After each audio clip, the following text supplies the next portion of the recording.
Do you want to spend 2 years building something, finally get real customers, and then realize you didn't build a business at all? You built a job, one you cannot pause, cannot sell, and cannot hand off to anyone else. If you don't want to end up with nothing, you should definitely keep watching this video until the end, because by the end of this video, I'm gonna break down 5 business cases, show you how the money actually comes in, and explain which part you can copy right away. Most importantly, case 5 is the one you could start testing this month with a camera, a useful idea, and no existing audience. Hi, I'm Jiaming. This channel is for people who want to learn how to make money online and build an online business. I also break down real businesses to show you what actually works and what you can apply to yourself. Let's start with the domain business. Anyone who wants to build a professional website needs a domain name. It's the most extreme example on this list, and the one people dismiss most quickly. Carson was a developer with a history of projects that went nowhere. Then he noticed something boring. Every domain name must be renewed. Sometimes an owner gets busy and forgets to pay the fee.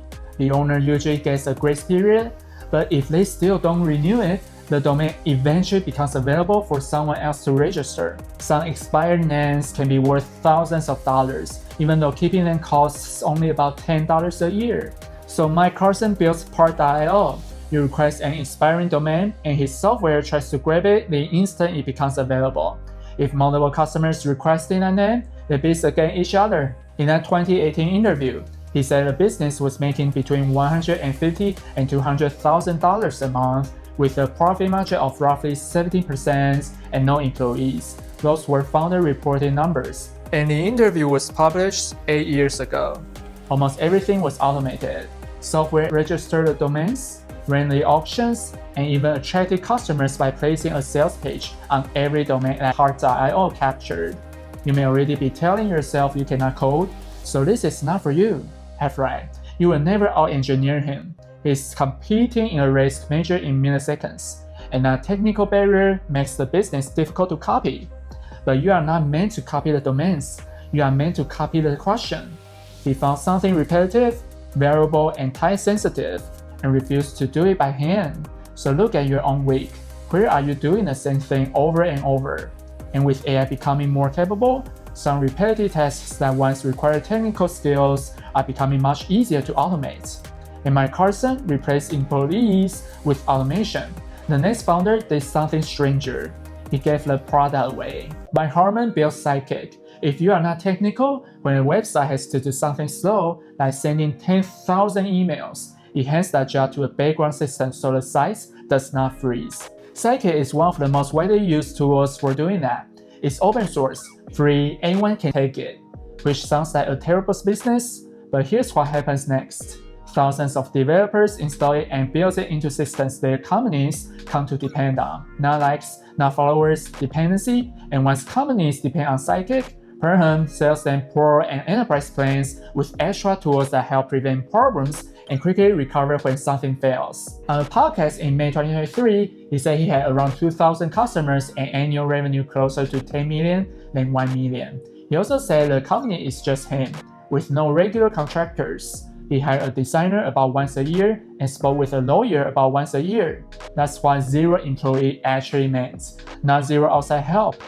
Before you decide free is the answer, look at what came first. Harman spent roughly 5 years writing about the Ruby programming language before Sidekiq existed. 5 years, his description, you build an audience and that audience starts to trust you. When he launched Sidekiq, he already had an audience that knew and trusted him. For those of you who want to build an online business through YouTube, the pattern is almost the same. Start by publishing useful videos constantly, keep showing up, provide real value, and gradually earn your audience trust. I haven't made this work yet, and Sidekiq is the critical infrastructure, while a YouTube video is not. But that's the order I believe in. Trust first, product second. And if you want to build an online business but have no audience yet, starting a YouTube channel can become a free entry point into your business. You teach part of what you know, learn which problems people respond to, and gradually earn enough trust to offer something deeper. AI can help you research, organize, and produce faster, but it cannot decide which problem is worth solving or make people trust you automatically. Both of these men are engineers, which might feel like the whole story, The third case changes that because she could not cope, and it all started with a panic attack. Anya Usaka was in her 4th year of university, far from home when she had her first panic attack. Afterwards, she went looking for an app that could help during a panic attack, but the apps she found were either too clinical or based on hypnosis. Neither could give her the immediate practical support she needed if an attack happened in the middle of the night. She had no technical background, so she began by drawing rough designs for the Ruti app screens in a notebook. She then taught herself Photoshop and Illustrator to turn those sketches into digital mockups. She couldn't afford to hire a professional app development agency, but eventually a student developer offered to help her build the app. Using her own savings, she launched the first version of Ruti within a few months. Its main feature has barely changed.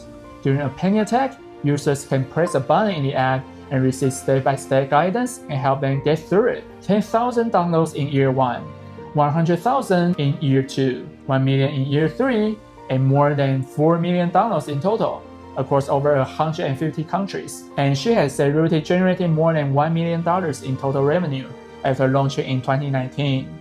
To honest notes, that million is cumulative since 2019, not per year, and some videos intentionally make it sound like the app earns that amount every year. And she didn't build it alone. A developer wrote the first version, and I could not verify her current team, so I will not claim that she works alone today.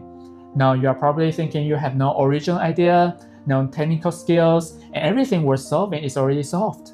She didn't invent anxiety treatment. Therapy existed. Meditation apps existed.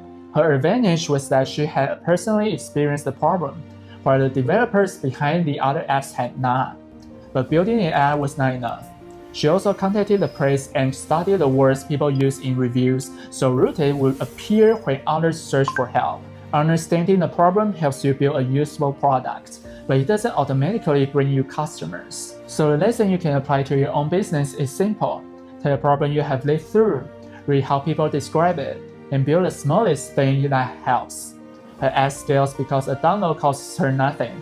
The next one doesn't scale at all, and its founder builds it anyway. Brad Williams is a designer. A traditional agency requires calls, project discussions, price negotiations, contracts, and a lot of waiting. He removed all of that. Clients pay about $5,000 a month and add requests to Trello. Each client can create a list, but Brad handles only one request from each client at a time. He finishes it, sends it back, and starts the next. Almost no meetings or stack.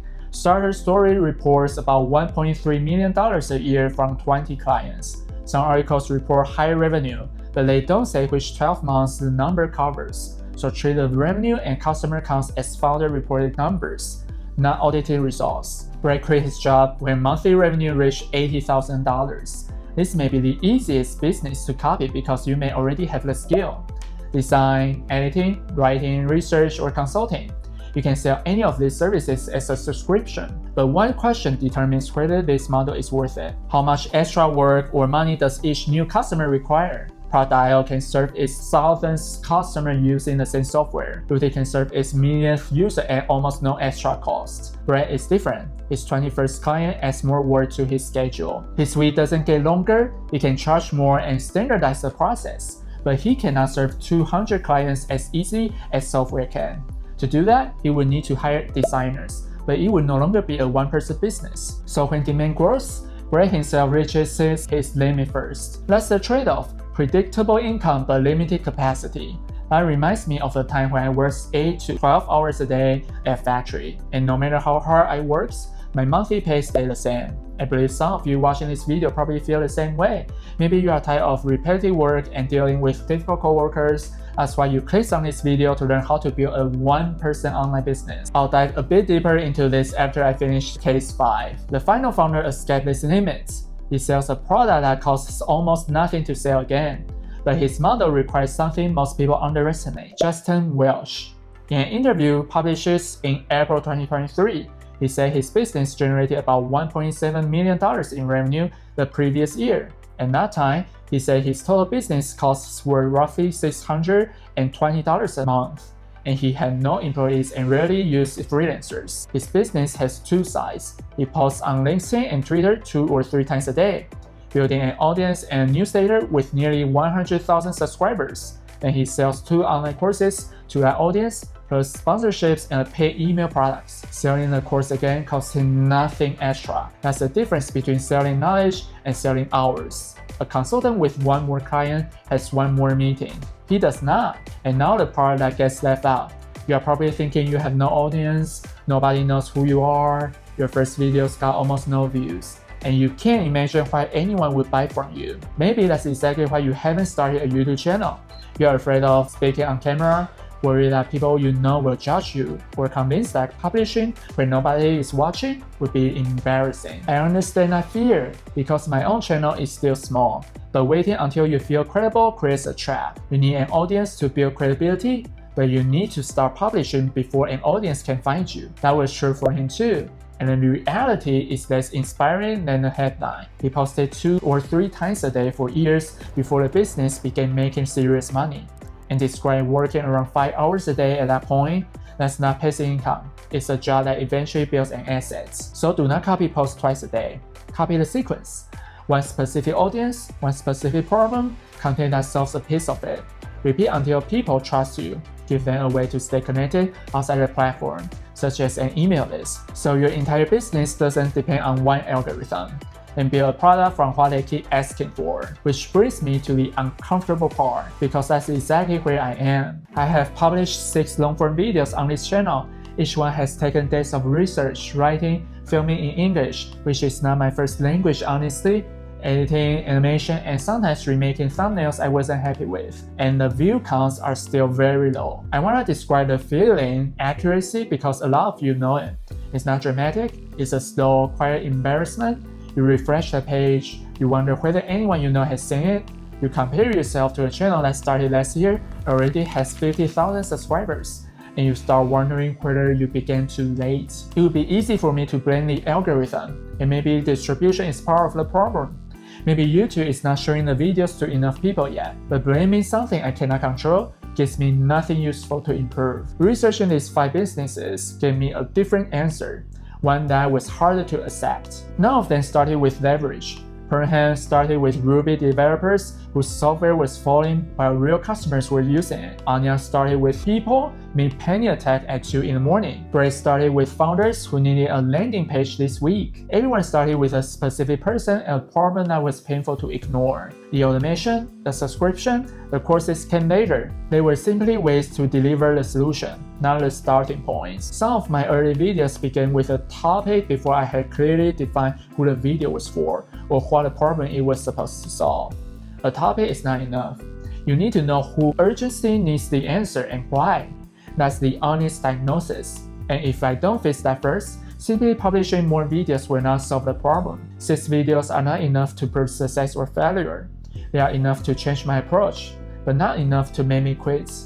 And that gap is where most people usually quit. So this is what I'm testing. I'm focusing on one real audience problem per video, using business cases like this to explain useful principles and listening for questions that come up repeatedly.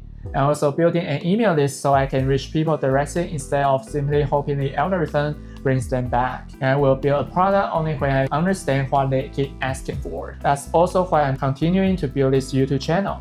Even while the numbers are small, every video gives me another chance to understand what people care about, improve how I communicate, and create an asset that can continue reaching people long after I publish it. That helps me research, organize, and produce videos faster, so I can test more ideas, but it cannot replace my judgment, experience, or personal voice. I don't know if this approach will work. Either way, I'll show you what happens. Before you commit months to any ideas, run it through these 6 questions. Problem. Is the problem painful or costly enough that someone would pay to make it go away? People tolerate annoying problems. They are more likely to pay to solve costly ones. Distribution. How does a stranger find this? Carson attracted buyers through thousands of press domain pages.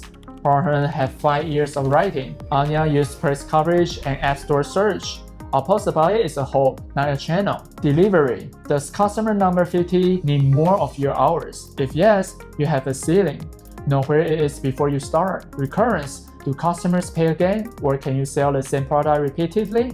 Every business here has one or the other. Leverage. What handles the work that would normally require employees? Say it out loud, it might be software, free contents, a fixed process, or an existing platform.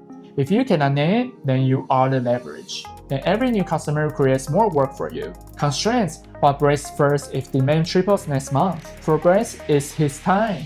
For most creators, it's their own time and attention. And many creators have another weakness. All their traffic comes from a platform they don't control. No business scores perfectly on all 6. The goal is to identify the weaknesses now, not after you have spent 8 months building the business. If you are at the beginning with almost no views and no customers, that's not the dangerous part. Low numbers at the beginning are normal. They are feedback, not a final verdict. The dangerous part is spending 8 months building a product before you have any evidence nobody wants it. That's the kind of mistake that can cost you a year, and it's the one I'm trying not to repeat. So take one step this week. Pick a problem you genuinely understand and find 3 people who experience that problem and ask them to describe it in their own words. Then choose the smallest way to help. That might be a simple service, a digital resource, or your first YouTube video explaining the solution. If you want a structured way to pressure test the idea after that, I wrote a free guide called Think Before You Build. It contains the questions I use to challenge my assumptions and separate a passing trend from a real need. It also helps me work out where AI can improve my thinking instead of simply helping me produce more of the wrong thing. Subscribe if you want to see how this goes, because I will keep showing the real numbers, including the bad ones. And tell me in the comments which of the 6 areas your idea fails in, or which of the 5 models you would choose. I read them, and that's how I decide what to research next. And if someone you know is about to spend a year on the wrong idea, share this video with them. One last thing, do not build faster just because AI makes it possible. Think first, make sure the problem is real, then add leverage to something worth scaling. That's it. Feel free to check out some of my related videos here. Thanks for watching, have a great day, and see you in the next one.